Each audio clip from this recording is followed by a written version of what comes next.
I recently had the pleasure to visit the relatively new Biggin Hill Memorial Museum in Bromley. I've been wanting to go here for some time, but of course with COVID everything's been shut. But now it's reopened, I decided it was time to get out and visit this place. The museum is actually a building next to the Memorial Chapel, which sits on the edge of the old RAF Biggin Hill site, one of the most famous airfields of the Battle of Britain. And the story of the museum is told through the personal experiences of those who served there. During the Battle of Britain, Winston Churchill referred to Biggin Hill as the strongest link, and the pilots from the airfield shot down over 1,400 Luftwaffe aircraft. The airfield was an essential part of something called the Dowding system, a wide area ground-controlled interception system developed by the RAF before the start of World War II. It used information from the chain home radar stations and the Royal Observer Corps to build a single image of the entire UK airspace and then direct defensive interceptor aircraft and anti-aircraft artillery against enemy targets. The Dowding system is considered key to the success of the RAF against the German Air Force during the Battle of Britain. Early detection and deployment of fighter response enabled extremely high rates of effectiveness, and it is a perfect example of something that in military terms would be referred to as a force multiplier. Without the Dowding system, interception rates would have been considered good if they could engage with the enemy 30 to 50% of the time. With the Dowding system linking radar and ground observation directly to sector control and onto squadron operations rooms and then the pilots, the interception rate was as high as 90%. Meanwhile, the Luftwaffe pilots had to rely on luck to encounter the enemy, and often when they did so at a disadvantage. So while it is true that the Hurricanes and Spitfires of the RAF were excellent aircraft, it was the application of the Dowding system that honed them into a lethal defensive weapon, which would go on to win the Battle of Britain. When you enter the museum, the first thing you encounter, other than the shop of course, is a large-scale photograph of the whole site from the wartime period, and it's worth spending time looking at this in detail because there's lots of details that are visible now that aren't visible on a modern satellite imagery. So for instance, around the edge of the airfield you can see lots of E-pens and engineering bays which clearly mark this out as a fighter base rather than a bomber base. And of course the engineering pens would be where major works would occur, but the E-pens is where the aircraft would be reloaded and prepared and patched up, ready to go back out on the next sortie. And all the while the pilots would be sitting around in their full gear regardless of the weather, waiting for that bell to ring and for them to have to rush off to fight and risk their lives yet again. Of course, one of the advantages of fighting over England was that if they did get shot down and successfully bailed out, they were landing in friendly territory. So there were often stories of pilots that were shot down in the morning and were back up in the air in a new aircraft later in the same day. Of course, Luftwaffe pilots that were shot down didn't have the same advantage. Now, when you move further inside the museum, there's lots of original pieces from the area from that period. So, for instance, the RAF Station Biggin Hill sign. But there's also lots of hands-on stuff. So, for instance, there was a selection of period hats that children could try on. Of course, my children now don't want to play anymore, so I managed to co-opt my mother-in-law into trying on the naffy hat, for instance. As well as all the hands-on stuff that you can co-opt mothers-in-law to play with, there's also plenty of photographs and uniforms on display that are very interesting to look at.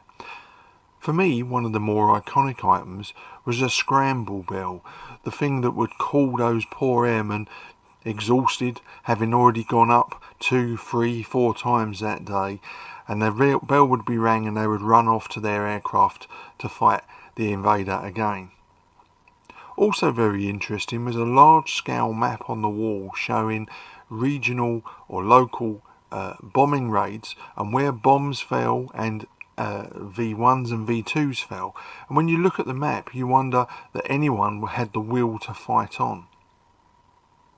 There's some really interesting photographs of things like aircraft contrails and fighters taking off, all from this particular area, this particular sector of RAF Fighter Command. And on one of the walls there's an original sector clock. Now I have a replica here in my operations room, and I appreciated just how good my replica is, because aside from the hole for the key to wind the clock, mine is absolutely identical, so I'm quite chuffed with the replica that I have. Other interesting items include this board game, a classic example of wartime propaganda turned into a child's game. When you exit the actual museum building itself and stand in front of the memorial chapel, there are actually two aircraft mounted as if flying on a very, very low pass. Both of these are original aeroplanes. The Spitfire is K9998 of 92 Squadron and was flown by Pilot Officer Wellham from Biggin Hill in the Battle of Britain during the 10th of July 1940 to the 31st of October 1940, and is a memorial to all of the Spitfire squadrons that flew from Biggin Hill. The Hurricane is P2921 of 32 Squadron, flown by Flight Lieutenant Brothers from Biggin Hill, also from the Battle of Britain, 10th of July 1940 to 31st of October 1940, and again stands as a memorial to all the Hurricane squadrons that operated from RAF Biggin Hill sector during World War II. And then you move into the memorial chapel itself, which stands separate from the museum building next to it. This chapel was built in the 1950s, specifically to replace the original which burnt down in 1947. Churchill apparently said that there had to be a memorial chapel here in perpetuity, and this building is the result.